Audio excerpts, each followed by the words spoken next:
इस साल जिन विद्यार्थियों ने अपनी क्लास 10 और क्लास 12 पास की है या जिन्होंने अपने एग्जाम दिए हैं, उनके सामने इस समय यह प्रश्न खड़ा हुआ है कि क्या होगा, किस तरह से शिक्षा के नए आयाम रचे जाएंगे, क्या होगा शिक्षा के नए क्षेत्र, कॉलेज कैसे चलेंगे, स्कूल कैसे चलेंगे, ऑनलाइन प्लेटफॉर्म किस तरह से हमें शिक्षा देंगे, किस प्रकार से इंजीनियरिंग की कक्षाएं होगी, किस प्रकार से मेडिकल की कक्षाएं होगी। यह प्रश्न हर स्टूडेंट के दिमाग में इस समय घर किए हुए हैं। जिस समय कैम्ब्रिज विश्वविद्यालय ने अपने आप को सबसे पहले वर्चुअल यूनिवर्सिटी डिक्लेयर किया, उसी समय से हमारे भारत की भी कई बड़ी बड़ी यूनिवर्सिटीज ने इस बारे में सोचना शुरू कर दिया। मैं आपको आमंत्रित करता हूं एक नए भारत में, मैं आपको आमंत्रित करता हूं एक नए विश्व में, जहां पर हर विद्यार्थी के लिए एक जैसे अवसर होंगे, चाहे वो गांव का है, चाहे वो शहर का है।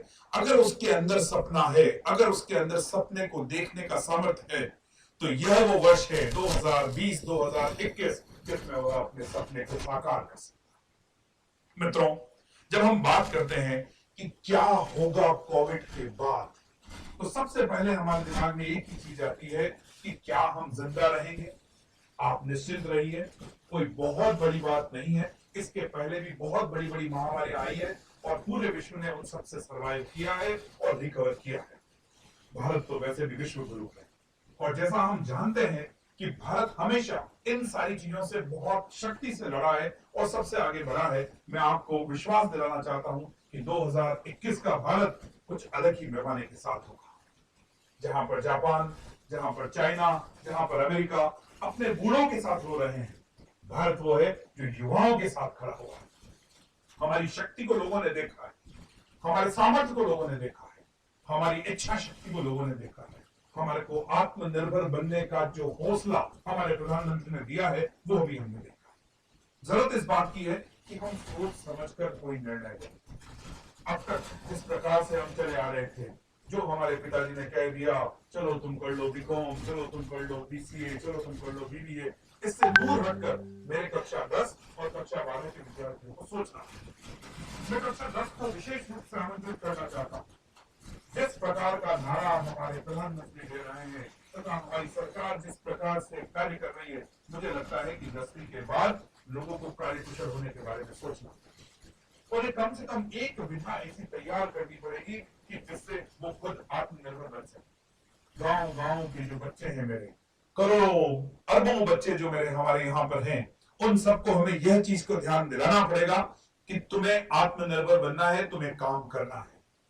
हमारी जो शहरी पीढ़ी तैयार हो रही है एक तरह से टेडी बियर की फॉर्म के अंदर, जिस प्रकार से हम बच्चों को तैयार कर रहे हैं, वह नहीं चलेगा। हर बच्चे को कुछ ऐसी विधा को सीखना पड़ेगा। कुछ लोगों को कारपेंट्री सीखनी होगी, कुछ लोगों को इलेक्ट्रिसिटी सीखनी होगी, कुछ लोगों को मैथमेटिक्स को सीखने होंगे। और जब हम artificial intelligence, virtual reality, augmented reality की दुनिया में जा रहे हैं, तो वहां पर भारत के बच्चों को भी इसके जन्म से कदम मिलाना। मेरा विश्वास है कि थोड़े से एफर्ट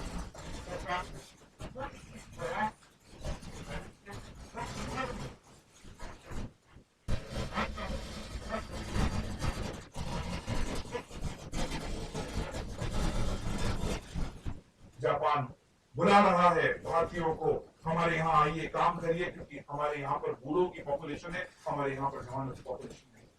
अमेरिका ने आज नहीं, पिछले 30 सालों से भारत के युवाओं के लिए प्लेटफॉर्म खोल रखे हैं, इसलिए हमें इस तरह से तैयार होना पड़ेगा।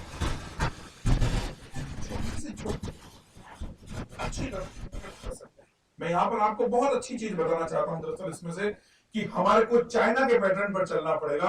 चाइना ने 15 साल पहले इस पे वर्क करना शुरू कर दिया था। उन्होंने अपने गांवों को आत्मनिर्भर बनाना शुरू कर दिया था। उन्होंने गांवों के अंदर वो सारी फैसिलिटीज जो शहरों में होती है वो सारी देनी शुरू कर दी थी।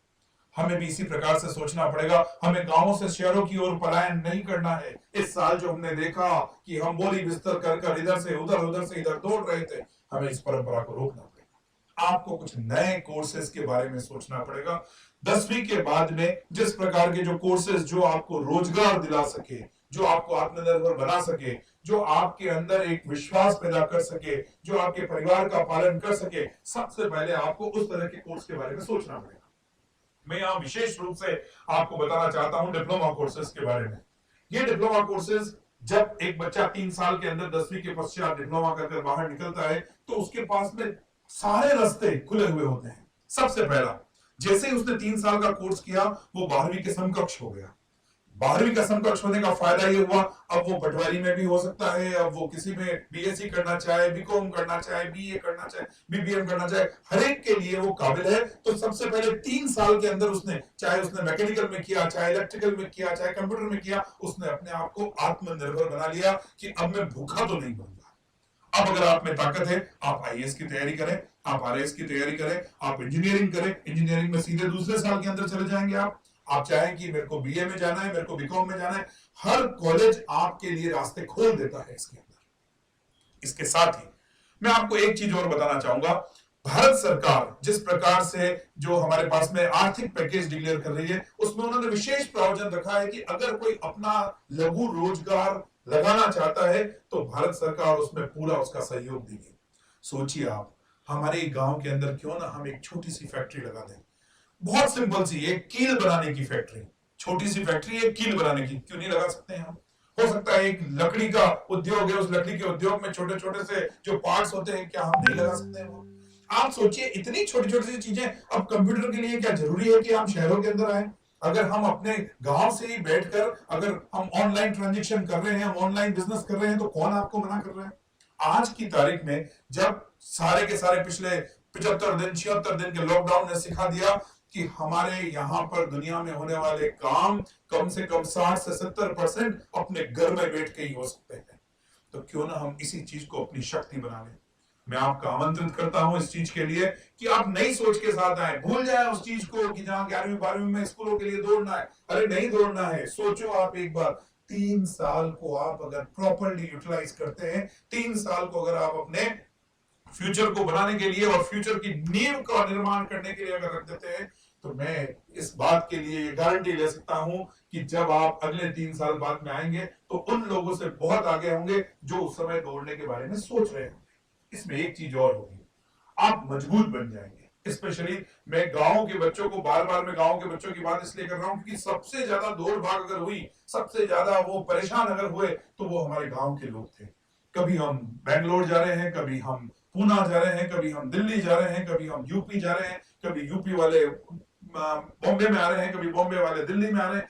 देखिए, इन सब चीजों की जरूरत नहीं है। आप जहां है, आप वहीं पर क्यों ना इस तरह का कोई छोटा सा प्रोग्राम शुरू करते हैं कि जिसके अंदर आप गांव के आसपास के लोगों को भी अच्छी तरह से रोजगार दे सके। मैं एक और एग्जांपल देना चाहूंगा इसका, सोलर एनर्जी। भारत इसके लिए विश्व विख्यात है कि हमारे यहाँ पर सूर्य देवता की पूरी रही है अनुकंपा। हमारे यहाँ पर भारत एक अकेला ही ऐसा देश होगा जिसके अंदर, जो बहुत सारे यूरोपियन देश उसके कंपैरिजन में, कि जहां पर कम से कम हमारे पास में 11 महीने तक सोलर एनर्जी अवेलेबल होती है। क्या ये सोलर एनर्जी शहरों में ही अवेलेबल है? क्या ये गांव के अंदर अवेलेबल नहीं है?